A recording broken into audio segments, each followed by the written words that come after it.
Journey थी आपकी एक जिस चीज़ के लिए पढ़ाई करी थी और आज आप पॉलिटिक्स में हैं निशात पार्टी के साथ अलायंस है बीजेपी की। आर्ट थोड़ा मेरा पैशन था, उस पैशन को लेकर के मैंने अपनी लाइफ की शुरुआत की। तो आर्किटेक्ट एक आर्ट ये आर्ट ही है basically. This is the technical art. जब मैं बड़ी बड़ी बिल्डिंग्स इमारतों को देखता था, कई बार मेरे विजन्स में आता था कि हाउ कैन ही मेक। जैसे कि आपने बहुत बिल्डिंग्स बनाई है, डेफिनेटली मुझे लगता है कि गवर्नमेंट के काफ़ी प्रोजेक्ट्स आप करते हैं। मैंने यहाँ number of buildings, high rise, commercial, so many sky scrapers. तो नोएडा आपके सामने ही बसा है, मतलब है। बिजनेस को करने के लिए पैसा बहुत ज़रूरी है या हौसला बहुत ज़रूरी है? 10,000 रुपए की नौकरी से मैंने अपने आप को स्टार्टअप लिया था। एंड आज मेरी कंपनी का टर्नओवर मोर देन 500 करोड़ है। आप अभी निशात पार्टी में मैं एज अ राष्ट्रीय महासचिव हूँ अभी। पापा उसके एमएलए थे, फिर बेटा को एज अ गिफ्ट मिल गया, तो उसको वो प्रॉब्लम, वो दुख दर्द जो ग्राउंड लेवल पे होता है वो समझ में नहीं आता। मुझे लगता है आप उसको बहुत बाखूबी समझ पा रहे हो उस चीज़ को। बहुत सारी ऐसी चीज़ें हैं जो एमएलए ना होते हुए भी मैंने उन लोगों के लिए कर दी हैं। और आजमगढ़ भाई पुराने बदमाशी में बहुत तेज़ है, ऐसा क्यों उस जगह को हाईलाइट किया जाता है? तो आप भी बदमाश हैं क्या? हमारे यहाँ राजनीति का एक लक्षण है, हारो, हराओ और जीतो। कि एक रतन, जो रतन टाटा नाम था जिनका, एक सिंगल लाइन बोलेंगे तो नो वर्ड्स, वैसा इंसान धरती पे बहुत कभी कभी आते हैं। सबकी लाइफ में होता है जिसको बोलते हैं इश्क, मोहब्बत। मेरा प्यार जो था ना, वो मेरा परिवार था। हेलो एवरीवन, मेरा नाम महफूज खान है। आपका बहुत बहुत स्वागत है टॉक विद महफूज खान के साथ। तो हम आज मिलाने जा रहे हैं, एक आर्किटेक्ट थे और आज आर्किटेक्ट होने के बाद आज उन्होंने वहां से लेके एक पॉलिटिक्स में परचम लहराया अपना। लखनऊ से लेके आजमगढ़ तक पूरी पब्लिक जानती है और आप भी जानते हैं। तो उनका नाम है मिस्टर प्रशांत सिंह जी। आपका बहुत बहुत स्वागत है मेरी शो पे, और आपके साथ हम बात तो करेंगे डेफिनेटली। लेकिन आपने जो जर्नी थी आपकी एक जिस चीज़ के लिए पढ़ाई करी थी और आज आप मतलब आप पॉलिटिक्स में एक अच्छी पोस्ट पे हैं निशात पार्टी के साथ अलायंस है बीजेपी की, और बहुत अच्छा काम कर रहे हैं। तो आपका बहुत बहुत स्वागत है। बहुत बहुत धन्यवाद महफूज भाई आपका। जैसे कि अभी आपने मेरा एक परिचय दिया कि मैं एज एन आर्किटेक्ट, आर्ट थोड़ा मेरा पैशन था। ओके। तो उस पैशन को लेकर के मैंने अपनी लाइफ की शुरुआत की थी। तो आर्किटेक्ट एक आर्ट ये आर्ट ही है basically. Yes, this is an art, but this is a technical art. This is not art, this is a technical art. पढ़ना पड़ता है इसके लिए। यस, पढ़ना इट्स डिफरेंट। पढ़ना हर जगह पड़ता है, लाइफ ही पढ़ाई है आपकी। राइट। जो आपकी लाइफ है वो एक पढ़ाई है। लेकिन मैं बात कर रहा हूँ एज एन आर्किटेक्चर की। तो आर्किटेक्चर फील्ड में क्या होता है कि एक टेक्निकल, जब मैं बड़ी बड़ी बिल्डिंग्स, इमारतों को देखता था, बड़े बड़े हाईवेज को देखता था, डिजाइन्स देखता था उनके। इनफैक्ट मैं कभी बहुत सारे वर्ल्ड टूर्स पे गया, तो वहाँ भी मैं कई बार मेरे विजन्स में आता था कि हाउ कैन ही मेक, कैसे बनी होगी इतनी ऊंची इमारत। तो एक शुरू से मेरा एक इंटरेस्ट रहा था। Very nice. तो आफ्टर इंटरमीडिएट जस्ट मेरा एक ये था कि मुझे आर्किटेक्चर में ही जाना है। तो अपनी फील्ड को मैंने चुना और उस फील्ड में मैं गया और एज एन आर्किटेक्ट एक अच्छा परफॉर्मेंस दिया मैंने। उसके बाद आपके इसी दिल्ली शहर में मैंने अपनी लाइफ को आजमाना शुरू किया। वाह। और लगभग 6 साल मैंने यहाँ पे अपने कीमती। हाँ, आपने बताया था बड़ा स्ट्रगलिंग किया था दिल्ली में। नहीं, स्ट्रगलिंग तो देखिए, मैंने क्या बोला, हर आदमी की लाइफ में एक स्ट्रगलिंग फेज आता ही है। और जब हमने कोई चीज़ अपनी स्टडीज़ कंप्लीट की, उसके बाद हम आए एंड हमने यहाँ पे एक आपके बगल में जेपी 135 आप देख रहे होंगे, जो कि एट द 2006 के टाइम पे बहुत अच्छा स्टार्टअप लिया था और बहुत अच्छा बसने जा रहा था। बट समाउ कुछ रीजन से उतना अच्छा परफॉर्म नहीं किया। लेकिन उस जगह पे आके मैंने अपने 6 साल दिए एंड अप टू 2011। अच्छा। मैंने यहाँ number of buildings, high rise, commercial, so many sky scrapers. तो नोएडा आपके सामने ही बसा है, मतलब है।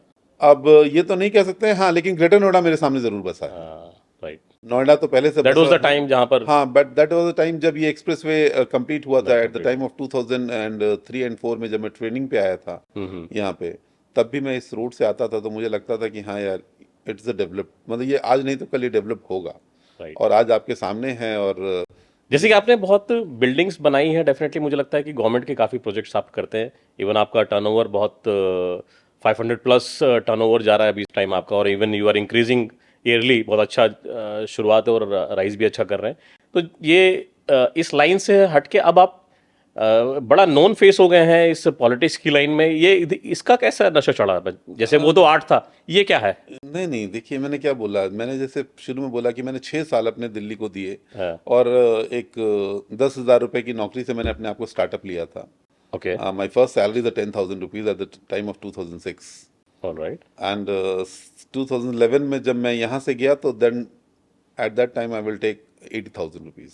ओफ, तो गुड मुझे हाइक। इसके बाद लगा कि नहीं, मुझे खुद कुछ करने की ज़रूरत है। अब एक सीखने की उम्र होती है, एक सीखने का समय होता है, वो कभी ख़त्म नहीं होता है, लेकिन खुद भी कुछ करना चाहिए। एक ओके। जुनून था। तो जैसे कि अभी आपने बताया कि मेरा टर्नओवर 500 है, मैं वहाँ से अपनी जर्नी का स्टार्टअप लिया और पहले मैंने सिर्फ कंसल्टेंसी स्टार्ट की। हाँ, कंसल्टेंसी मैंने इन यूपी, मेरा जैसे आजमगढ़ मेरा घर है, बट लखनऊ में मेरा बॉर्न एंड बॉटअप सब कुछ हुआ था। राइट। तो वहाँ मैंने अपना ऑफिस खोला एंड वहाँ से फिर मैं थोड़ा सा गवर्नमेंट सेक्टर्स को ओपन लाइन देखी मैंने वहाँ पे, और एक अच्छा फील्ड मुझे मिला and we will develop it. उसके बाद फिर मुझे सेकेंड इशू एक ओपिनियन मिला कि क्यों ना मैं कंस्ट्रक्शन में जाऊँ। जब मैं डिज़ाइंस कर ही रहा हूँ तो साथ ही साथ उसको बना के भी देखूँ, बिल्कुल। उसकी टेक्निकलिटी जो मैं पेपर पे देखता हूँ उसको मैं एक्चुअल फेस करूँ। Right. Then I will open my own construction company, that is GSIPL। Okay. और वो मैंने स्टार्टअप लिया था 2015 में।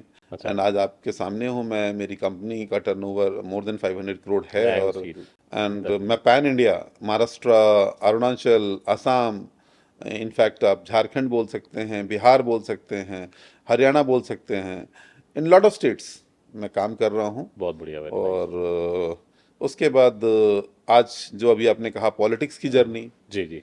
समहाउ जब आदमी सपने देखना शुरू करता है तो उसके सामने सपने कई सारे आ जाते हैं। तो मेरे सामने जब ये सपना मेरा एक अच्छा होता हुआ दिखाई दिया तो मुझे लगा कि मैं दूसरे सपने भी देख रहा हूँ जो दिख रहा था मुझे। हम्म। तो आज की डेट में हमारे मोदी जी बहुत अच्छा काम कर रहे थे। जी, बिल्कुल, बिल्कुल, तो मुझे इंस्ट्रूमेंट लगा कि अगर वो बेचारे इतना अच्छा काम कर रहे हैं तो हम लोग भी जो भी अपना योगदान दे पाए उनके साथ, उसको देने के लिए हम भी उनके साथ मर्ज हो गए, बहुत चलते बढ़िया, गए। बहुत बढ़िया। वो तो आपका आपका गढ़ है आजमगढ़, तो पूरा क्षेत्र आपका हो गया लखनऊ से लेके वहां तक का।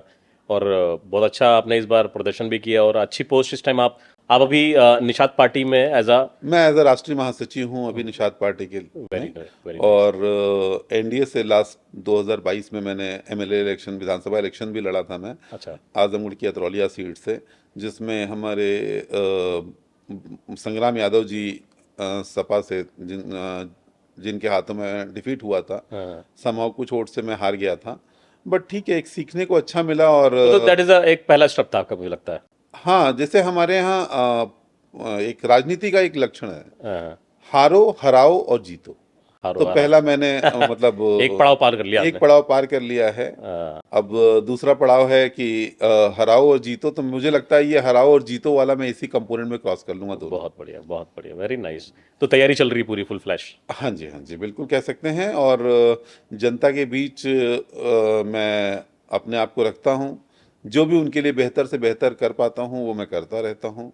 वेरी और नाइस। आज जनता मुझे मेरे मतलब इतनी खुश होती है मुझसे कि मैं आपको ये यकीन नहीं दिला सकता। इसका नतीजा आपको 2027 के वोटों में आपको दिख बिल्कुल, जाएगा। बिल्कुल। देखिए, इसलिए मुझे लगता है कि जैसे पॉलिटिक्स में आप आए हैं और लोग, देखिए आप पॉलिटिक्स के अंदर पैदा नहीं हुए, मुझे जो मैं जानता हूँ आपके लिए। पॉलिटिक्स बाद में आपने बिजनेस को प्रायोरिटी दी और बिजनेस में आपने करा, तो मुझे लगता है बिजनेस को, और जो लाइफ बता रहे हैं आपने कि 10,000 रुपये से 80,000 रुपये की सैलरी तक है जो लाइफ होती है, स्ट्रगल होता है जो आज की डेट में हर जनता की है। तो मुझे लगता है उनकी लाइफ की जो प्रॉब्लम्स है वो आप समझ पाते हैं। मुझे लगता है कि अगर जैसे कोई और पॉलिटिकल फैमिली को ले लूँ जिसने भाई पापा उसके एमएलए थे, फिर बेटा को एज अ गिफ्ट मिल गया, तो उसको वो प्रॉब्लम, वो दुख दर्द जो ग्राउंड लेवल पे होता है वो समझ में नहीं आता। मुझे लगता है आप उसको बहुत बाखूबी समझ पा रहे हो उस चीज़ को। देखिए, बहुत अच्छा सवाल था आपका ये। ये बात आपकी बिल्कुल सही है, I am not a golden spoon boy. हाँ, लेकिन ये था कि मेरे father steel authority of India में एक अच्छे एम्प्लॉय थे। और मेरी परवरिश एक अच्छे मतलब जगह पॉलिटिकल हुई। बैकग्राउंड नहीं है उसमें। But we have no political background. और हमारे घर में कोई प्रधानी का इलेक्शन भी नहीं लड़ा था कभी अच्छा। फ्यूचर में। वाह। हाँ, लेकिन मैं ये कह सकता हूँ कि I am not a dependent child. कभी अपने फादर पे डिपेंडेंट नहीं बना मैं। हाँ, इंडिपेंडेंट होने के लिए मैंने बताया, जैसे मैं 2006 में पास आउट हुआ और तब से मैं नौकरी करना शुरू कर दिया 10,000 रुपये की जॉब से स्टार्ट करके। एंड 2011 तक मैंने सिर्फ नौकरी की, जिसको कहते हैं तजुर्बा सीखना। राइट। सीखने के बाद फिर मुझे लगा कि मैं अपना काम कर सकता हूँ अब। Hmm, hmm, hmm. Then I will start my company. आपको बताया जैसे मैंने कि पहले मैंने आर्किटेक्चरल कंसल्टेंसी स्टार्ट किया। देन मुझे लगा कि चलो अब हम कंस्ट्रक्शन भी कर सकते हैं। एक बात आपने और अच्छी बोली थी कि बिजनेस, बिल्कुल सही कह रहे हैं, बिजनेस मेरा फर्स्ट फोकस है। और जैसे मैंने पहले भी आपसे कहा कि मैंने सोचा कि बिजनेस के साथ साथ जब सब लोग देश की मदद करने में जा रहे हैं तो मुझे भी लगा कि मुझे भी अपना एक कदम रखना चाहिए उसमें, जो मुझसे सपोर्ट हो सके। राइट। तो मुझे लगा जो भी मेरी अर्निंग्स हैं बिजनेस से हैं या जहाँ पे भी हैं, तो उसको मैं अपने थ्रू जनता के पास ले जाऊं। और आज मैंने बेसिकली उनके बीच जा करके उनकी असुविधाओं को देखते हुए उनको क्या क्या मैं सुविधा दे सकता हूं, जैसे आज मैंने उनके लिए बहुत सारी ऐसी चीज़ें हैं जो एमएलए ना होते हुए भी मैंने उन लोगों के लिए कर दी हैं। जैसे आज कोई ज़रूरत होती है उनको, इनफैक्ट छोटी छोटी चीज़ों की, जैसे हॉस्पिटल्स हैं, अच्छा। या जैसे आप कह सकते हैं कि उनकी पर्सनल ज़रूरत होती है कई बार कुछ चीज़ों की, हाँ, लाइफ में बहुत या सारी चीजें होती हैं। जैसे उनकी समस्याएं हैं जो कि आजकल ग्रामीण समस्याएं, जैसे रोज आजकल थाना पुलिस और ये तहसील से जुड़ी समस्याएं होती हैं, उनके लिए मैंने अपने आप को वहाँ पे हफ्ते में 2 दिन अपना डोनेट किया हुआ है हाँ, कि मैं 2 दिन आपके बीच में रह करके आपकी समस्याओं का ही समाधान तो करूँगा। आप मैनेज कैसे कर पा रहे हैं कि पॉलिटिक्स भी मैनेज कर रहे हैं और जैसे पैन इंडिया आप काम कर रहे हैं, इतनी बड़ी बड़ी साइट चल रही है, डेफिनेटली आपका प्रेजेंट होना, दिमाग तो सारा उधर लगा रहता है, कुछ काम ना खराब हो जाए और पब्लिक को भी देखना, आप ये सब मैनेज कैसे कर रहे हो आप? देखिए, हौसला हो तो सब हो जाता है। हमने भी पहले यही सोचा था कैसे करेंगे, लेकिन आज आपके सामने बैठे हुए हैं और सारी चीज़ें हो रही हैं, बिजनेस भी हो रहा है और समहाउ जनता सेवा भी हो रही है, और साथ साथ में समय मिलने पर लोग अप्रिशिएट भी करते हैं चीज़ों को। और अभी आप 2027 का इलेक्शन देखेंगे तो उसका परिणाम भी सबके सामने रहेगा। तो चीज़ें, वेरी गुड, हौसला वेरी रहे गुड। तो सब कुछ हो तो सकता ऑल है। द बेस्ट आपकी इस पॉलिटिकल करियर को। हम चाहते हैं कि नेक्स्ट टाइम जब पॉडकास्ट बने तो एक विनर के साथ हम और आपकी जीत के साथ जश्न मनाएं। और इसमें एक और सवाल जैसे बनता है, जैसे कि हम बेसिकली, मेरा फोकस, जैसे मैं भी एक बिजनेस करता हूँ और आप भी एक बहुत अच्छे बिजनेस हैं, तो हम इस पे थोड़ा सा एक लाइट डालेंगे कि बिजनेस को करने के लिए पैसा बहुत ज़रूरी है या हौसला बहुत ज़रूरी है। ये चीज़ पब्लिक जानना चाहती है। लोगों के पास, किसी के पास पैसा है, उनसे तभी बिजनेस नहीं हो रहा, किसी के पास हौसला है, पैसा नहीं है, तो उनसे भी काम नहीं हो रहा। और कई लोगों का मतलब ये बहुत बड़ा सवाल है कि लोग बिजनेस करना चाहते हैं, पैसा कमाना चाहते हैं, लाइफ को एक सेटल करना चाहते हैं। क्या क्या क्या बोलना चाहेंगे पब्लिक को आप? देखिए, मैं आपको फैक्ट बताऊं कि पैसा तो नो डाउट बहुत ज़रूरी है, लेकिन पैसा कमाना बहुत आसान काम है, बहुत आसान काम है। ओके। अगर आपके हौसले बुलंद हैं और आपके आइडियाज़ अगर आपके पास हैं, तो उन आइडियाज़ को क्रिएट करके आप पैसे कमा सकते हैं और आप बिजनेस कर सकते हैं। लेकिन बस मैं इतना ही कहूँगा कि आपको अपने बिजनेस को करने के लिए बिल्कुल कड़ी मेहनत करनी पड़ेगी। हम्म। और जो आपने एम, कोई भी लक्ष्य निर्धारित किया हो, हम्म। उसको जब तक फुलफिल ना कर लीजिए ओके। तब तक डाइवर्जन नहीं होना चाहिए।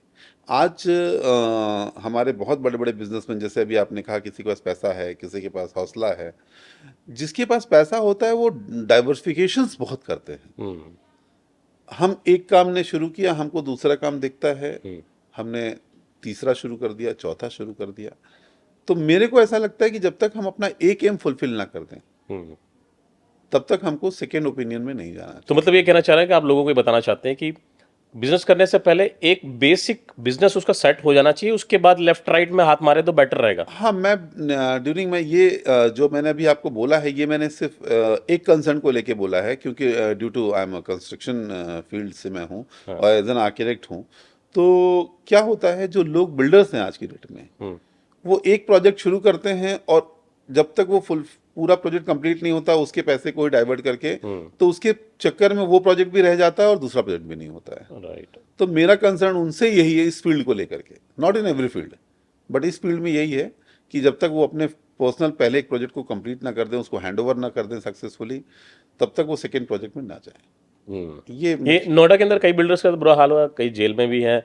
इसी इसी यही प्रॉब्लम जो आप बता रहे हो, इन्हीं चीजों यही में। कंसर्न था मेरा आपको बोलने का और बेसिकली। इसमें मुझे लगता है आम आदमी बड़ा पिस गया है, बेचारे ने जिंदगी भर के पैसा कमा नहीं, के। अभी आपने देखा है कि एक्चुअली हम लोग कहते हैं कि कोर्ट मतलब हमारे साथ है, सुप्रीम कोर्ट ने भी बड़े अच्छे अच्छे डिसीजंस दिए, लेकिन उसमें आम आदमी का क्या भला हुआ? वो भला नहीं हुआ। राइट। मतलब वो ठीक है, उसके पैसे तो आज भी फंसे हुए हैं ना। जेपी हमारा आज देख रहे हैं कितने कितने सारे बिल्डर्स हैं जो यहाँ पे अपनी बिल्डिंग लगा के और आम आदमी का पैसा यूज करके आज बिल्डिंगें पिछले 15 साल से खड़ी हुई हैं, वो अब 15 और साल आम आदमी उस पैसे और 15 साल ऐसे ही चला जाएगा, उसकी लाइफ तो खत्म हो गई ना।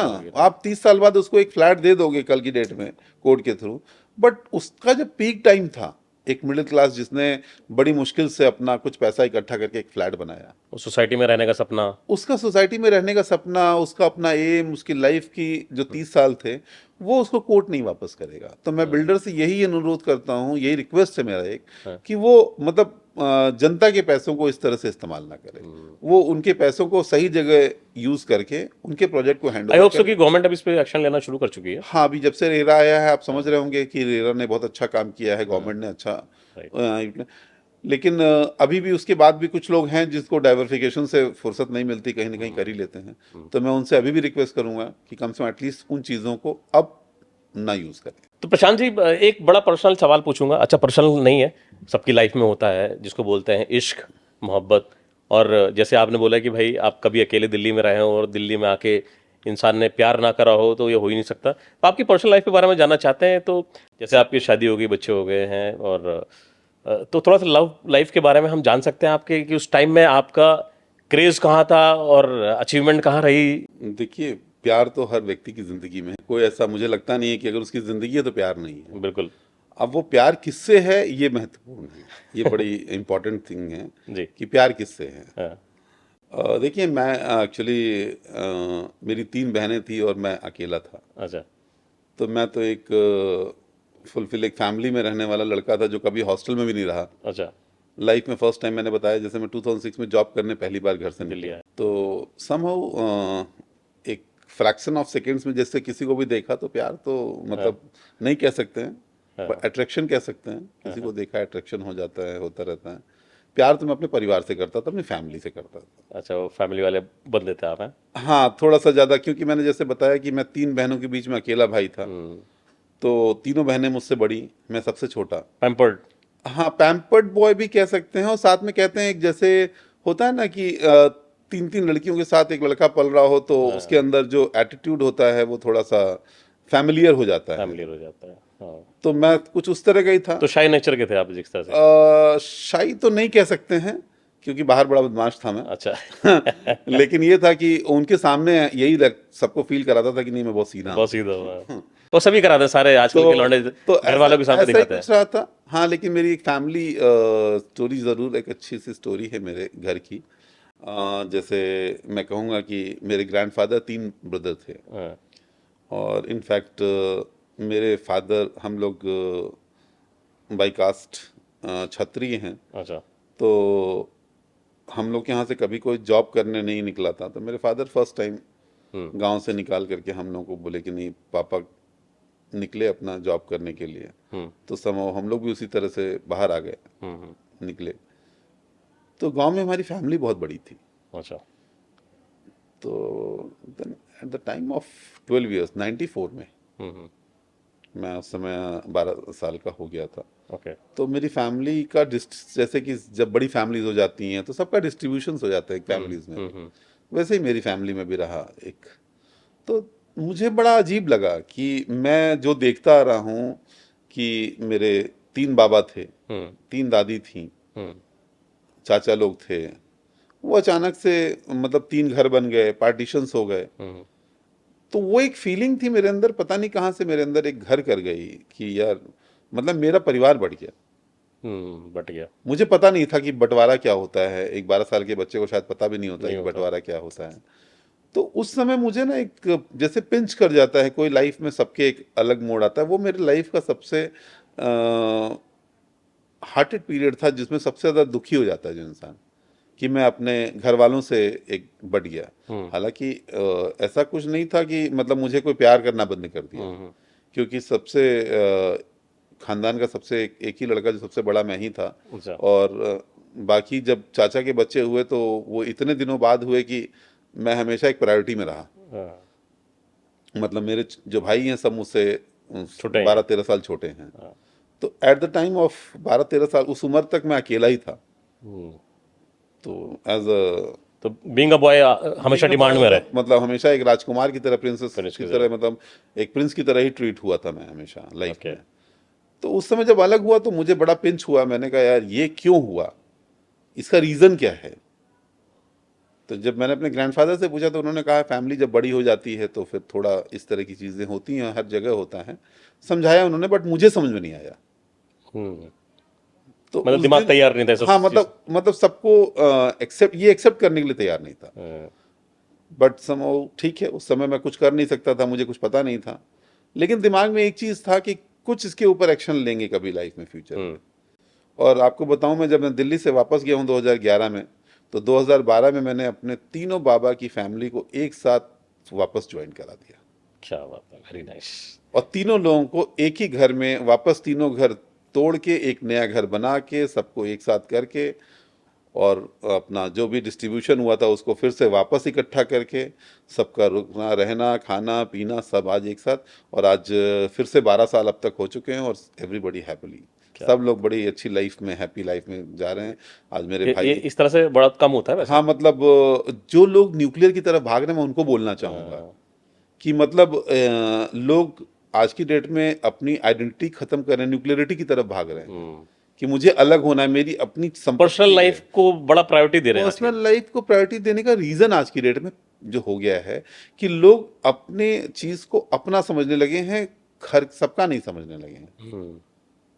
मेरा पहले, मैंने क्या बोला, 94 में मेरी प्रायोरिटी जब मैंने अपनी फिक्स की थी ना, तो मेरा प्रायोरिटी उस समय, मेरा एज अ 12 साल में मैंने अपनी प्रायोरिटी फिक्स कर दी थी कि सबसे पहले अगर मैं लाइफ में कुछ अर्न करूंगा तो उस अर्न करने के बाद मेरा पहला प्रोसेस होगा कि मैं अपनी फैमिली को इकट्ठा करूं। अच्छा। इसीलिए मैंने आपको पहले वर्ड में यही बोला कि मैं अपने परिवार से बहुत प्यार करता था। अच्छा, मेरा प्यार जो था ना वो मेरा परिवार था। क्या बात है, वेरी नाइस, बहुत बढ़िया, बहुत कुछ सीखने को मिलेगा आपके साथ। ऑल राइट, तो अच्छा बताइए, जैसे कि अब आप आजमगढ़ के हैं, है ना? और आजमगढ़ भाई पुराने पुश्तैनी देखा जाए तो हम सुनते आ रहे हैं बदमाशी में बहुत तेज है? तो ये आजमगढ़ में क्या बदमाशी का क्या मैटर क्या है, ऐसा क्यों उस जगह को हाईलाइट किया जाता है? तो आप भी बदमाश हैं क्या? आ, नहीं, बदमाश तो हर इंसान को होना चाहिए वैसे। अच्छा। अब लेकिन बदमाश किस सेंस में हो रहा है, हाँ हाँ। ये बड़ी बात है। ओके। और अभी आपने जैसे बताया आजमगढ़ से बड़े बदमाश निकले हैं, बहुत तरह के लोग निकले हैं। हाँ। लेकिन मैं बता दूं कि आजमगढ़ से ही ऐसे ऐसे, आजमगढ़ ने साहित्य में लोग, ऐसे ऐसे लोगों को दिया है। राहुल सांस्कृत्यायन का नाम सुना है आप लोगों ने कभी? राहुल राहुल। सांस्कृत्यायन, अच्छा। उन हिंदी के महाकाव्य, ओके। बहुत बड़े कवि, और आज जिनकी किताबें पढ़ के हम सब बड़े हुए हैं। हाँ हाँ, अगर मैं बात करूं तो आप एक्टर में शबाना आजमी को जानते होंगे। बिल्कुल जानते हैं जी। उनके फादर थे कैफी आजमी। हाँ हाँ, राइट। उनके नाम पे ही आजमगढ़ पड़ा था। वो आजमी जो थे उसी से आजम आया था हाँ। और उसी से आजमगढ़ पड़ा। तो अच्छे लोगों की बात करते हैं, बुरे लोगों की बात क्यों करनी भाई? आजमगढ़ बहुत नहीं, अच्छे। एक्चुअली क्या है, पब्लिक कुछ तो पता तो है ही है आजमगढ़ के ओपिनियन बारे है। में। एक्चुअली क्या हुआ है, मुझे लगता है ऐसा कि ये पब्लिक ओपिनियन है। बुराई बड़ी जल्दी एक्सेप्टेबल होती है, अच्छाई जल्दी एक्सेप्ट नहीं होती है, हाँ, इसलिए ऐसा लोग लोगों को सुनने में मजा ऐसा आता है ना। कहते हैं। लेकिन आजमगढ़ बहुत अच्छा, बहुत प्यारी जगह है। आप जाएंगे हाँ। तो आपको लगेगा कि वहाँ के लोग जितनी प्यारी बातें करते हैं, जितना लोगों को जल्दी एक्सेप्ट करते हैं, बहुत अच्छी जगह है। ऐसा नहीं है, ठीक है, हर जगह कुछ लोग होते हैं, उनका इलाज है। आज महाराज जी देखिए, उनका इलाज कर दिए हैं, पूरे प्रदेश में लोगों का इलाज कर दिए हैं। बदमाशी खत्म हो गई मुझे तो लगता है ना। उत्तर प्रदेश आप देखिए ना, हाँ, आज माफिया मुक्त हो चुका है हमारा उत्तर राइट। प्रदेश। उसके बगल में सटा हुआ बिहार ठीक हो गया। आप बताइए, महाराज जी के डर से आप सोचिए ना, हम तो उत्तर प्रदेश की बात कर रहे हैं। सीमा से लगे हुए प्रदेश के बगल वाले जो जगह जिले थे वो सही हो चुके हैं साहब। राइट। तो अब ये माफिया गिरी वरी नहीं चलेगी। ये जैसे भी अभी अभी बदमाशी के ऊपर ही बात करें तो यार, जैसे अभी थोड़े दिन के बाद दो दिन हुआ है इस बात को, बाबा सिद्दीकी को गोली मार दी बॉम्बे में। देखिए, हाँ, ये अभी बहुत जल्दी ये हुआ है, अभी 2 दिन और पहले। बॉम्बे को तो बड़ा सेफ मानते हैं। मैं इसके फेवर में, इसके भी फेवर में मैं नहीं हूँ। मैंने सुना है कि लॉरेंस बिश्नोई ने इसको अंजाम हाँ। दिया है, यस। ऐसा उसने एक्सेप्ट किया है। एक्सेप्ट किया है। तो मैं इस चीज़ के फेवर में भी नहीं हूँ कि कोई इस तरह की चीज़ें हरकत करे। और अगर ये उसने किया है तो उसको उचित सज़ा मिलनी चाहिए, उसके लिए हमारे यहाँ कोर्ट है। और अब इस चीज़ के लिए तो मैं यही कहूँगा कि ये गलत है, ऐसा नहीं होना तो इस चाहिए। तरह का जो डर है, जैसे भी अब ऑन द स्पॉट ये कांड हो गया, तो इस तरह से डर तो आपको भी लगा रहता होगा, क्योंकि आप पॉलिटिक्स में भी है, बिजनेस में भी है, और डेफिनेटली आपके कई मतलब कॉम्पिटिटर्स तो होंगे डेफिनेटली। तो क्या ये डर आपको भी रहता है इस चीज़ का? देखिए, सही बताएं तो अभी आपने थोड़ी देर पहले कहा ना कि मैं आजमगढ़ का रहने वाला हूँ हाँ और थोड़ा सा बदमाश भी हूँ। हाँ। तो डर वर तो हम लोग को लगता नहीं है वैसे। लेकिन हाँ, एहतियातन थोड़ा सा अपने आप को सतर्क रहना जरूरी है। हर व्यक्ति रहता है, हम भी रहते हैं। उसके लिए सरकार ने सुरक्षा दी हुई है ओके और हम खुद भी अपना सतर्क रहते हैं। और ऐसे अगर बोले तो हमारी किसी से पर्सनल दुश्मनी है नहीं। हाँ, पॉलिटिकल वे में कोई अब जबरदस्ती कोई दुश्मन बन जाए नहीं, तो अलग लेकिन बात लेकिन है। प्रशांत भाई, इसमें अब जैसे पब्लिकली आप इंटरेक्ट करते हो, तो ये तो पब्लिक इंटरेक्ट में तो साला कोई भी अंदर आके साला चाकू मार दे, गोली मार दे, कहाँ तक रोकोगे? अब अब देखिए सिक्योरिटी भी बाबा इसके सिद्दीकी भी क्या सिक्योरिटी नहीं थी क्या? इसके लिए मैं फिर वही बोलूंगा ना, इसके लिए मैं फिर ये बोलूंगा कि आज की दुनिया में आप देख रहे हैं कि हर तरह के लोग हैं। तो कोशिश ये करिए कि भगवान आप कभी किसी का बुरा मत करिए, तो शायद आपका अब बाबा सिद्दीकी ने किसी टाइम पे कुछ ना कुछ ऐसा कर्म जरूर किया होगा कि आज उनको इस तरह की चीजें देखने को मिली हैं। मैं उनकी बुराई नहीं कर रहा हूँ, लेकिन व्यक्ति को मैं इतना मानता हूँ कि हमेशा एक अच्छे काम करने चाहिए ताकि उसको एक अच्छा रिजल्ट मिलता रहे। चलो, दुखद भरी खबर थी वैसे तो, हाँ, बिकॉज ये भी इसमें एक मेरा भी बहुत बड़ा दुख है। क्योंकि देखो, सेफ्टी अगर ये सब चीज़ें हो रही हैं तो भाई एक नॉर्मल आदमी को लगता है कि भाई बड़ा आदमी था, तो बड़ा आदमी को भी फिक्र इस बात की भाई कोई भी अगर ऐसी टपका के चला जा रहा है तो फिर एक डर तो दिमाग में रहता ही है कि भाई कौन किसकी दुश्मनी निकल जाए, कहाँ तक कैलकुलेट करोगे सर? पूरी इतनी लंबी लाइफ है और स्ट्रगलिंग है और कॉम्पिटिटर है, कहीं ना कहीं किसी ना किसी ने कहीं ना कहीं तो चोट बुरी, सर किसी को तू करके बात कर दो आज की डेट में वो मारने को तैयार हो जाता है। नहीं, मैं आपसे यही बोल रहा हूँ कि आप सही कह रहे हैं कि आप, इसीलिए मैं कह रहा हूँ कि कुछ लोग इस तरह के लोगों से बचना चाहिए थोड़ा बहुत, जो भी बच सकते हैं आप। सर कैसे बचोगे कैसे? नहीं, देखिए मैंने क्या बोला, आप ये मान के रख लीजिए सर, मैं दिल्ली पे रोड पे चल रहा हूँ, बड़ी बड़ी गाड़ियाँ चलते हैं, मैं जैसे नॉर्मल आदमी अगर हूँ, मैं रोड पे चल रहा हूँ और कोई गाड़ी वाला हॉर्न बजा रहा हो, मैंने गलती से नहीं सुना, तो गाली दे के करेगा चल साइड में हट, तो सर ये अब इंसान के अंदर गुस्सा ऑन द स्पॉट आता है सर। ये कांड जो है, जो मर्डर हो जाते हैं या कुछ होता है, इसको प्लानिंग नहीं होती। जो ऑन द स्पॉट इंसिडेंट्स होते हैं वो इसी तरह से होते हैं, गाड़ी से उतर के मारने लग गया, जान से मार दिया, कई बार स्टोरीज आप देखते होंगे सर। ये तो एक ये पागलपन जो चढ़ा है ना, जो नया खून, जवान खून है, मुझे लगता है ये बागी हो चुका है।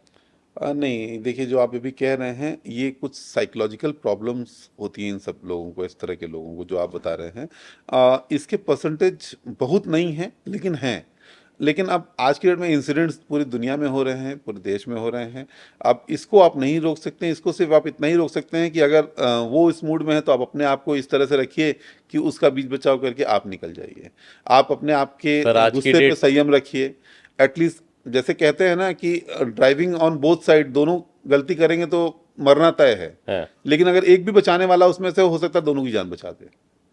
तो मैं आपसे यही, पब्लिक से भी यही रिक्वेस्ट करूंगा कि अगर कोई इस तरह का साइकोलॉजिकल आदमी है तो कृपया उससे ना बहस करके उसको, बल्कि उस समय आप ही छोटे बन जाइए, माफी मांग सर के यही तो दिक्कत किनारे है, निकल छोटा जाइए। नहीं बनना चाह रहा ना आदमी।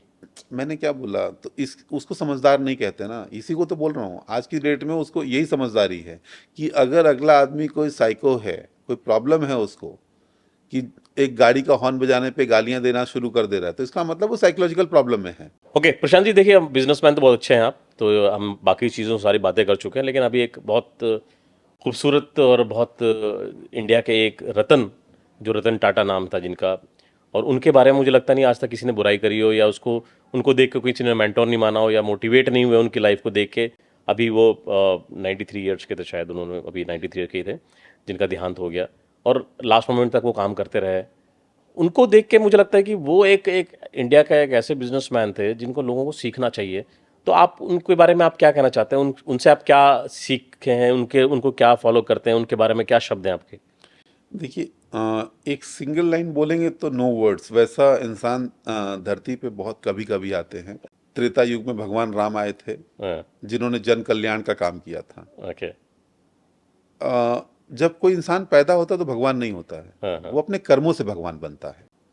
श्री कृष्ण जी आए द्वापर युग में, लीलाएं दिखाई, बहुत तरह की लीलाएं दिखाई। तो इस युग में रतन टाटा वही व्यक्तित्व के व्यक्ति थे कि अगर उनको भगवान की उपाधि भी दी जाए तो कम नहीं है। उन्होंने जितने जन कल्याण के काम किए हैं उतने पूरे विश्व में किसी ने नहीं किए। क्योंकि मैं आज बोलूंगा, चाहे बहुत बड़े बड़े, जैसे भी आपने कहा businessman, he is not a businessman. वो कभी बिजनेसमैन रहे ही नहीं। बिजनेसमैन तो अंबानी जी हैं, बिजनेसमैन अदानी जी हैं। वो एक इंसान थे मेरे ख्याल से, जो वो एक्चुअली देखा जाए तो जिसको हम एक्चुअली बोलते हैं ना, कि अगर हम उनको टेक्निकल वर्ड की भाषा करेंगे तो उद्योगपति थे वो। उद्योगपति कौन होता है? जो बहुत सारे लोगों को उद्योग में लगाता है। हम्म बिजनेसमैन अपने लिए बिजनेस करता है, हम्म उद्योगपति जो उद्योग जो फैलाता है वो दूसरों के लिए करता है। ऐसा कोई कॉन्टिनेंट बताइए आप मुझे जहां पे टाटा नहीं है, टीसीएस नहीं है, टाटा ने अपना एक होटल चेन, मतलब बिजनेस के थ्रू हम कह रहे हूँ, तो वो हर जगह टाटा छाया हुआ है। स्टील, आप पूरे वर्ल्ड वाइड। तो इसीलिए मैं कह रहा हूं कि वो इस युग के, हम उनको भगवान कह सकते हैं। कितने लोगों का जन कल्याण, कितने लोगों की रोजी रोटी। हम्म तो ही इज अ लीजेंड आदमी। वो भारत, जैसे लोगों ने बोला कि भारत रत्न मिलना चाहिए, तो भारत, वो खुद ही एक भारत के रत्न थे। उनको क्या कोई रत्न देगा? उनको भारत रत्न नहीं दे पाएगा। वो एक भारत के रत्न थे और रत्न रहेंगे। तो उनके बारे में नो वर्ड्स, कोई वर्ड नहीं है। ही इज अ गॉड, वो एक भगवान थे। बहुत बहुत शुक्रिया। तो प्रशांत जी बहुत बहुत शुक्रिया हमारे चैनल पे आने के लिए, आपके साथ बात करने में बड़ा मजा आया। आपके इलेक्शन के लिए बहुत बहुत शुभकामनाएं, और नेक्स्ट टाइम दोबारा मिलेंगे और बिजनेस की बातें करेंगे। तो बहुत बहुत धन्यवाद। विल सी बहुत यू बहुत नेक्स्ट टाइम सर। बहुत बहुत धन्यवाद, बहुत बहुत धन्यवाद। थैंक यू भाई।